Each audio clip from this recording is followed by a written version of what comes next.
Hello दोस्तों, स्वागत है आपका हमारे YouTube channel Jagdish Singh mister army में। तो मित्रों, आज जो है हम अल्मोड़े से जागेश्वर के लिए रवाना हो रहे हैं। हमारे साथी है पीछे से।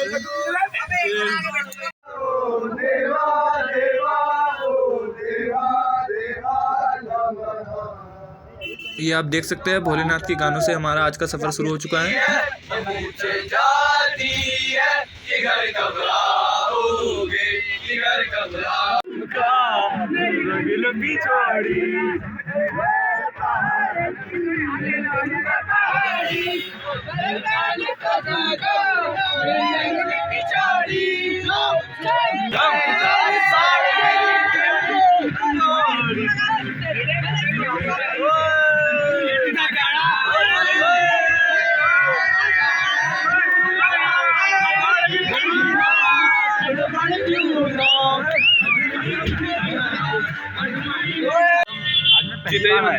चितई मंदिर आ चुके हैं।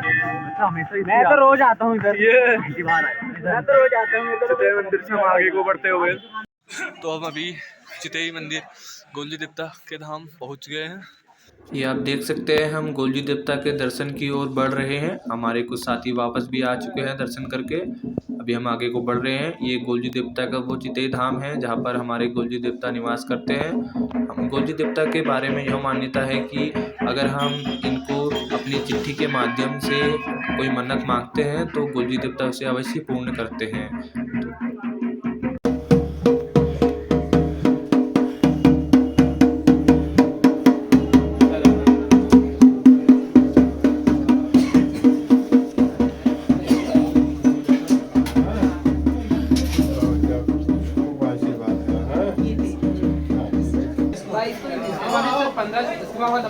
ये हमारे स्कूल के सभी छात्र पहुंच चुके हैं चितई गोलू देवता मंदिर। हमारे मार्गदर्शक चंदन सिंह रावत सर हमको गाइड कर रहे हैं। 11th और 12th आर्ट साइड के बच्चे, ये पारस आर्या, रोहित सिंह, अरुण सुजल सब यहाँ पे मौजूद हैं। 11th वाले, ये हमारी प्रेरणा मैम जो चढ़ावे के लिए भी निकाल लिए पैसे।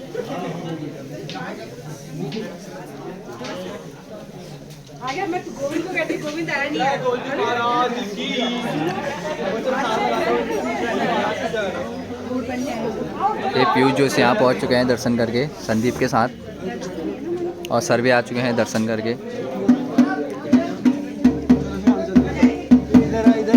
सर, आप कुछ बताना चाहेंगे इस मंदिर के बारे में? मंदिर के बारे में मैं क्या बताऊँ, ये तो यहाँ के जो लोग यहाँ पर आते हैं और उन्हीं को इसका प्रतिफल मिलता है। लेकिन हालांकि ये चितई गोलजी का मंदिर है और गोलजी जो है न्याय के देवता हैं पूरे कुमाऊँ क्षेत्र में, इसलिए इसकी प्रसिद्धि है।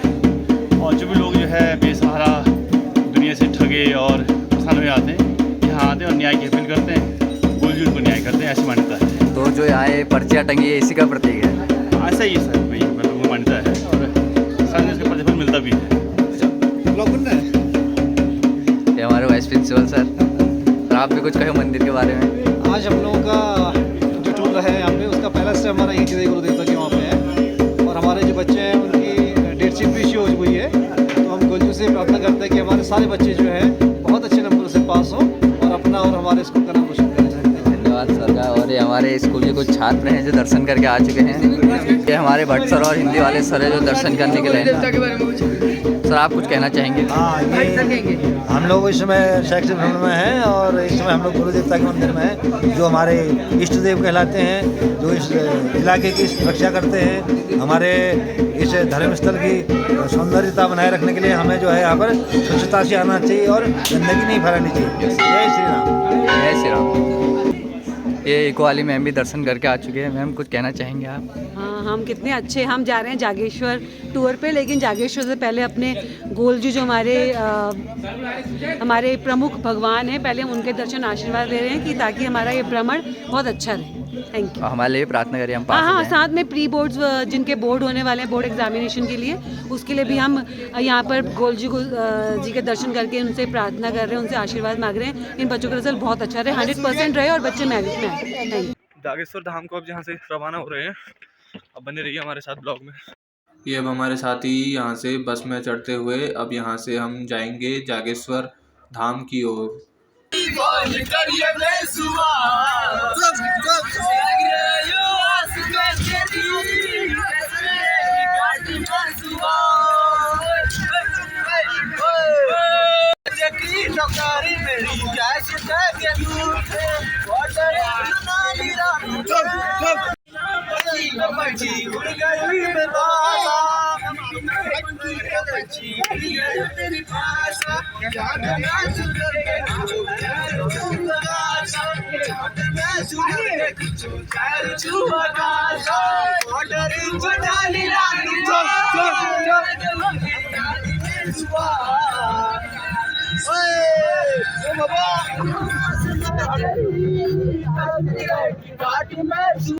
ये आप देख सकते हैं बस में पूरी मौज मस्ती करने के बाद अब हम यहाँ पर वृद्ध जागेश्वर पहुँच चुके हैं।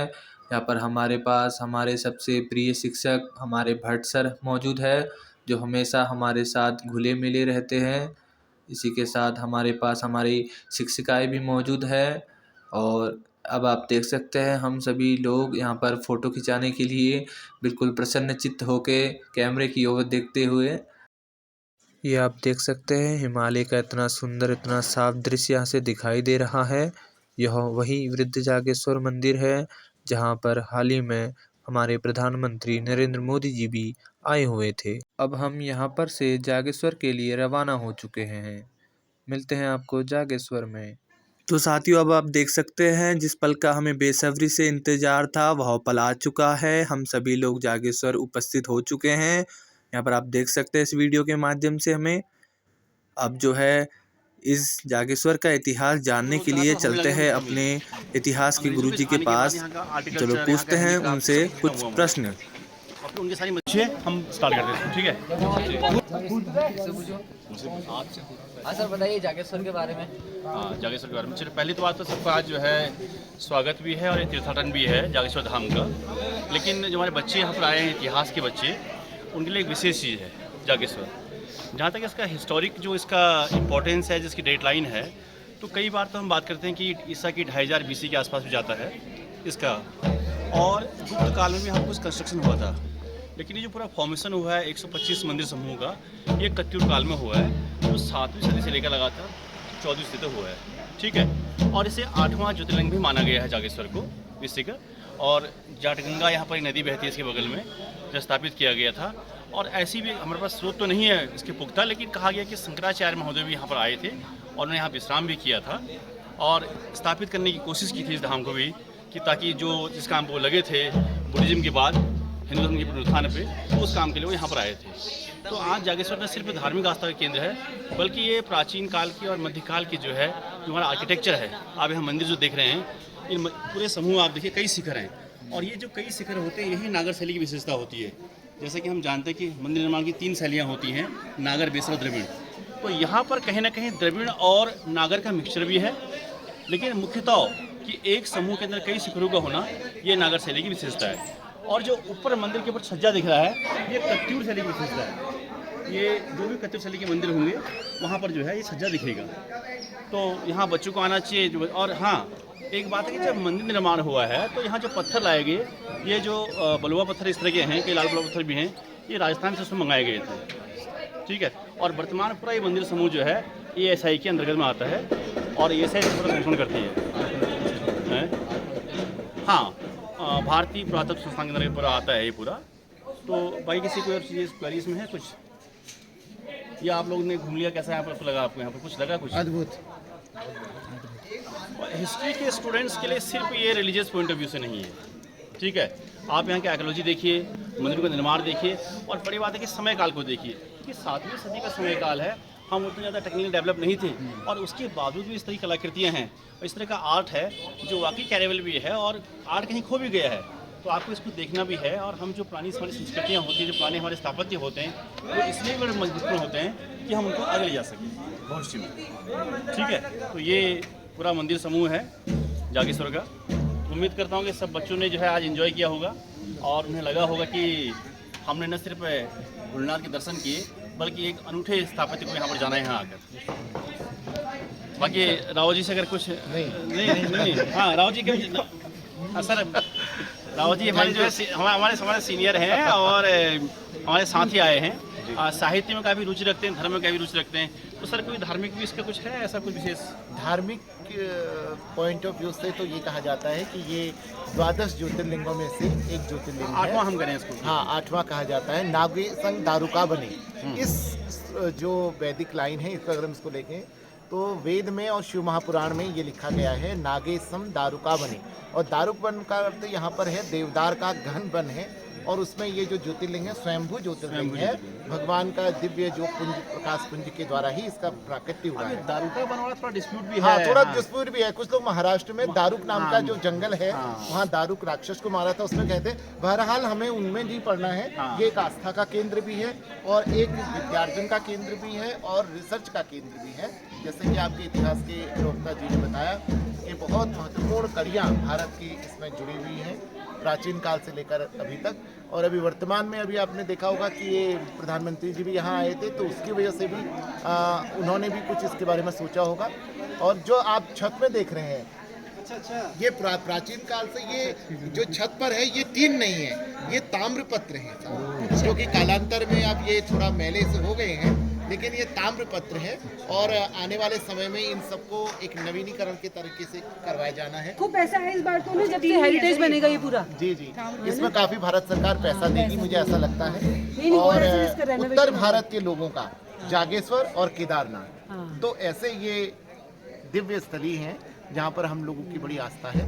और रावत जी को बहुत धन्यवाद कि उन्होंने आज ये ट्रिप किया और उसमें हमको शामिल किया। बहुत बहुत धन्यवाद, थैंक यू। पॉलिसी बना दी इसके लिए। हाँ, लेकिन इसमें एक बात और जो हम करना चाह रहे हैं बच्चों के साथ, कि जो उत्तराखंड की बात करते हैं हम, तो जब बौद्ध और जैन आंदोलन हुआ था 5वीं और 6वीं शताब्दी ईसा पूर्व में, तो ये भी कहा जाता है कि पूरा उत्तराखंड का जोन जो है वो बुद्धिज़्म के इफेक्ट में था। तो कहीं ना कहीं जो बुद्धिज़्म के जो टेम्पल थे, जो उनके स्तूप थे, जो उनकी मान्यताएं थी, तो उनको भी कन्वर्ट करके बाद में जब हिंदू धर्म का पुनरुत्थान की बात करते हैं तब यहाँ पर स्थापित किया गया। लेकिन इनिशियली पूरा ये बुद्धिज़्म का ही पूरा इफेक्ट है।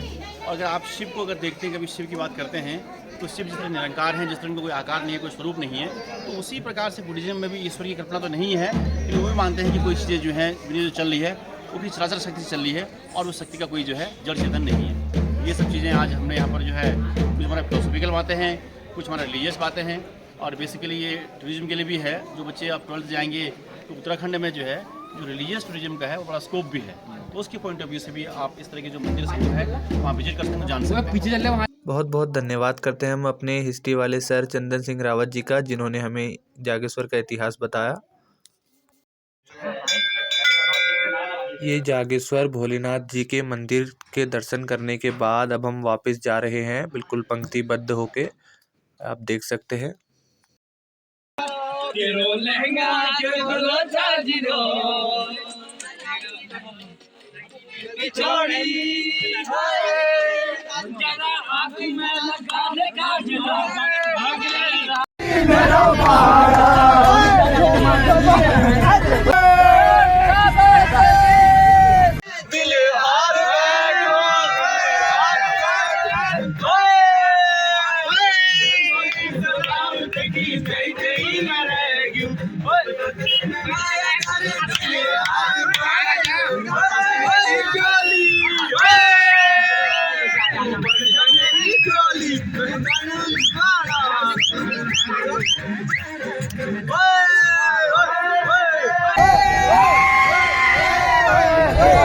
ये आज टूर में फुल मस्ती करने के बाद अब हम आ चुके हैं वापस अपने स्थान अल्मोड़े में। मैं आपसे उम्मीद करूंगा कि आप हमारे चैनल को सब्सक्राइब करेंगे, वीडियो को लाइक करेंगे। बहुत बहुत धन्यवाद।